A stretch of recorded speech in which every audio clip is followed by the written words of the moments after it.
and tried to keep that positive mindset the entire way. And I will say that the crowds were unbelievable on the course. I've always remembered Chicago as having great spectators, but today seemed extra loud, and I don't know if it's because the weather was perfect for spectating or whether we have more running fans, more sports fans, more Chicago fans lining the streets, but they electrified the course out there and certainly helped in the last miles.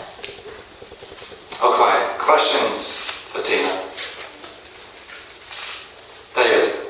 Even did it in some ways help you that you had this very specific time goal in mind, and that you shifted to that pace with the gun and stayed strong within yourself and stayed with that pace? Yeah, I had to be flexible even within the race because as this the pack kind of went away from me and I had to make that choice, like do I try to go a little faster or do I stick with it and jeopardize suffering in the later miles. So I did have a couple moments in the race that I had to make some of those critical choices of going a little bit faster just so I could be with people. I love to run with people. So there was a couple points in the race that I had to run a little faster than I wanted to stay in the game, and then another time when I decided, oh, that's a little too fast, I'm going to stay right here and take the brunt of the win to myself. So those are the choices that were left with them around the course, and I think I made some smart ones to be able to reach my goal today.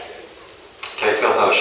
You know, you said the other day that you set this up as an unreachable goal. Well, was that you just playing with us when you said that?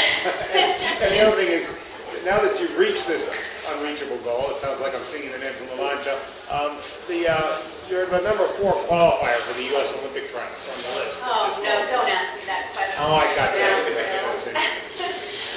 It was an unreachable goal to try to break Colleen Reuck's record, and I thought of her yesterday because she's actually becoming more superhuman in my mind by participating in Kona yesterday, her and her husband. So after she perfected running, she went on to try to perfect triathlons. So she set a benchmark that I chased wildly this summer as I stayed at home in Mammoth and trained with my teammates. It was on my mind as my focus for coming here, and I wouldn't have gotten up early and left Piper at home to get in a second training run, and those little choices that I knew I had to make in order to put myself in position to reach this goal. And then today it was just putting my head down and grinding through it.